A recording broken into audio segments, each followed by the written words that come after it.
నమస్కారం. శివరాత్రి పర్వదినాన కాశీ మహాక్షేత్రంలో వివిధ రకాలైన పూజలు మనకి గురువందనంతో స్టార్ట్ చేసి అర్ధరాత్రి మనకి లింగోద్భవ కాలం వరకు, లింగోద్భవ కాలంలో మహాశివునికి రుద్రాభిషేకం చేయటం వల్ల చాలా విశేష ఫలితాలు వస్తూ ఉంటాయి. అసలు ఈ పూజలు ఎలా చేస్తారు, ఎవరికి చేస్తారు, ఇవి చేసుకోవటం వల్ల ఎలాంటి లాభాలు ఉంటాయి, డీటెయిల్ గా అడిగి తెలుసుకుందాం. ఈ రోజు మనతో పాటు ఉన్నారు సంకల్పం.వరల్డ్ నుంచి మంచినీళ్ళ రామచంద్ర శర్మ గారు. ఆయన అడిగి కంప్లీట్ గా అసలు ఆ రోజు ఎలాంటి ఫలితాలు ఉంటాయి, అసలు కాశీ విశిష్టత ఏంటి, ఇవన్నీ కూడా తెలుసుకుందాం. నమస్తే గురువు గారు. అయితే గురూజీ, ఇప్పుడు నవగ్రహాలకు సంబంధించి హోమం ఇది ఈ చేసుకోవటం వల్ల ఎలాంటి లాభాలు ఉంటాయి? గ్రహములు మన యొక్క పాప పుణ్యములను నశింపజేస్తాయి. ఓకే. హోమాలు చేసుకుంటే అంటే శాంతి అంటారు. శాంతి అంటే అర్థమైంది ప్రశాంతము, ప్రశాంతంగా ఉంచేటటువంటి యొక్క. ఇప్పుడు అక్కడ నవగ్రహాలు ఏవైతే హోమాలు చేస్తారు, ఈ పాప పుణ్యములను గ్రహించినాయి కదా, మనం చేసేటటువంటి పాపాలను గ్రహించినాయి, పుణ్యించినాయి. పాపాలను ఇవ్వకుండా పుణ్యాన్నే ఇవ్వగలుగుమని చేసేటటువంటి యొక్క కోటి. అక్కడ మనం నెయ్యి ఇస్తాం. దేవానాం ఆజ్యమాహారం, దేవతలకు ఆజ్యమే ఆహారం. దేవతలకు మనం పెట్టేటటువంటి యొక్క అన్నమే ఆహుతి. ఎందుకంటే వాళ్ళు అక్కడ నాగలు బట్టి దున్ని వరి పంట వేయలేరు కదా, ఇక్కడ మాత్రమే ఉంది. కాబట్టి దేవతలకు మనం ఆహారముగా వచ్చి ప్రసన్నం చేసుకునేటటువంటి, మాకు పాపాలను, చెడు ఫలితాలను ఇవ్వకుండా శుభ ఫలితాలను ఇవ్వండి అని గ్రహాలను చేసేటటువంటి యొక్క హోమ ఫలితాన్ని ఆ విధంగా ఇవ్వగలుగుతారు. మనం చేసేటటువంటి యొక్క హోమాల వలన వాళ్ళు ఆ విధమైనటువంటి యొక్క ఫలితాలను మనం కోరుకోవడం, తద్వారా ఆ విధమైనటువంటి యొక్క ఫలితాలు మనకు వస్తాయి, సందేహం. ఓకే. అయితే ఎవరెవరు చేసుకుంటే మంచిది ఈ హోమాలు? ఎవరెవరు అంటే ఫలితాలు ఎవరెవరు చేసుకుంటే ఎలాంటి ఫలితాలు? ఫలాని వాళ్ళు చేసుకోవచ్చు, ఫలాని వాళ్ళు చేసుకోకూడదు అనేది అయితే ఎక్కడ శాస్త్రంలో ఉండదు. పూజాధికారు ఎవరైనా నిర్వహించుకోవచ్చు. కాకపోతే పరిశుద్ధంగా, అంటే వాళ్ళ బాధను అనుసరించి, వాళ్ళకు ఉండేటటువంటి యొక్క పరిస్థితులను అనుసరించి. ఒక వాక్యం మీకు దానమయూఖం అనే గ్రంథంలో ఉంటుంది.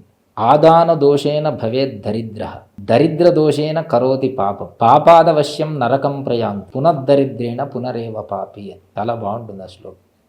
దానం చేయకుండా తన దగ్గరే అన్ని పెట్టుకొని పీషితనం చేసేవాడిని ఏమంటారు? కొంతకాలానికి పని ధనం ఎవరికి ఉపయోగపడకుండా పోతుంది.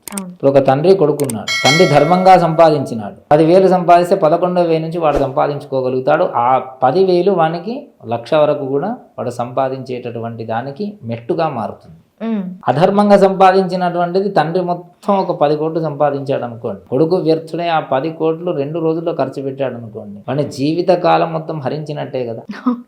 హరించినట్టు అంతే కదా. ఇక్కడ కావాల్సిన అంశం ఏంటి అంటే, మనం చేసేటటువంటి ఏ పని అయితే ధర్మంగా ఉందో, మనం చేసేటటువంటి యొక్క ధర్మ కార్యాలు కానీ ఏది కానీ ఆ ధర్మంగా చేయకుండా పాపాన్ని చేసి ఆ వచ్చినటువంటి యొక్క మూట కట్టుకున్నటువంటి యొక్క పాపం ఏదైతే ఉందో, అర్థమైందా, ఆ పాపాలను మనల్ని వెంటనే ప్రక్షాళన గావించేటటువంటి యొక్క శాంతి, ఉపశాంతిని చేకూర్చేటటువంటి యొక్క వాళ్ళు ఎవరయ్యా అంటే నవగ్రహాలు. మనకుండేటటువంటి యొక్క ఎలాంటి యొక్క ఫలితాలు వచ్చినా కూడా నవగ్రహాల నుంచే మనం తీసుకుంటాం. నవగ్రహాలు లేకపోతే ఏం చేయడానికి లేదు మనం. కాబట్టి ఆ మంచి సుఫలితాలను ఇవ్వడానికి ఎవరైనా సరే ఈ కార్యక్రమంలో ధనం ఉన్నా పెట్టే బుద్ధి లేక ఆ ధనం నిరుపయోగమై ఆ ధనాన్ని సక్రమంగా ఖర్చు పెట్టుకోకపోవడం కూడా పాపమే. ఓకే, అంతే కదమ్మా. అలా సక్రమంగా ఖర్చు పెట్టుకోకుండా అది నిరుపయోగమైనను, ఆ నిరుపయోగమైనటువంటి యొక్క పాపం వలన ధనహీనుడై జన్మిస్తాడు, ధనం లేనివాడై జన్మిస్తాడు. అప్పుడు మళ్ళీ ధనం కోసం పాపం చేయాల్సి వస్తుంది. పునఃదరిద్రేణ పునరేవ పాపి అంటే దరిద్రంతో పాపం చేస్తాడు ఎవడైనా సరే. అన్నిటికంటే దరిద్రం ఏందో తెలుసా అమ్మా మీకు? భార్య పిల్లలకు తిండి పెట్టే పరిస్థితి లేకపోతే దానికంటే మిక్కిలి దరిద్రం అన్న పదానికి అర్థం అది. కట్టుకున్న భార్యకు, కనుకున్న సంతానానికి భోజనం పెట్టలేని పరిస్థితికి వాడు వచ్చినాడు అంటే వాడు దరిద్రుడు. అప్పుడు నీకు అన్ని ఇస్తున్నాడు కదా, ఏమి ఇవ్వాలో కూడా మనకి తెలుసు కదా, అడగడంలో తప్పు లేదు. జడ్జి దగ్గరికి పోయిన తర్వాత ఏ కేసైనా పెట్టడానికి నీకు రైట్స్ ఉన్నాయి, కానీ అది ఉంచితే ఊడి చేస్తానని వారి ఉద్దేశం. అది నువ్వు ఎన్నైనా అప్లికేషన్స్ ఇవ్వ, అక్కడ నీకు ఎన్ని కోరికలున్నాయి అన్ని ఇచ్చేసి ఆ కోరికలను టిక్ పెట్టి ఇచ్చేటటువంటి వాడు. సో ఈ మహాశివరాత్రి రోజు అక్కడ మన పేరున, మన వివరాలతో కంప్లీట్ గా ఈ పూజలన్నీ చేసుకోవటం ద్వారా మనకి ఎలాంటి కోరికలున్నా, ఎలాంటి పాపాలున్నా తప్పకుండా నెరవేరుతాయి, సందేహం లేదు. ఓకే, ధన్యవాదాలు గురించి. చూసారు కదా, సంకల్పం.world నుంచి కంప్లీట్గా మహాశివరాత్రి పర్వదినాన మీరు అనుకునే కోరికలకు సంబంధించి పూర్తిగా ప్యాకేజ్ రూపంలో మీకు పూజలు అందిస్తున్నారు. ఇంకెందుకు ఆలస్యం, కింద స్క్రోల్ అవుతున్న నెంబర్కి కాల్ చేయండి, మీరు మీ స్లాట్ని బుక్ చేసుకోండి. అక్కడ పూజ చేయించుకొని మీ ఇతి బాధలన్నింటినీ కూడా తొలగించుకోండి.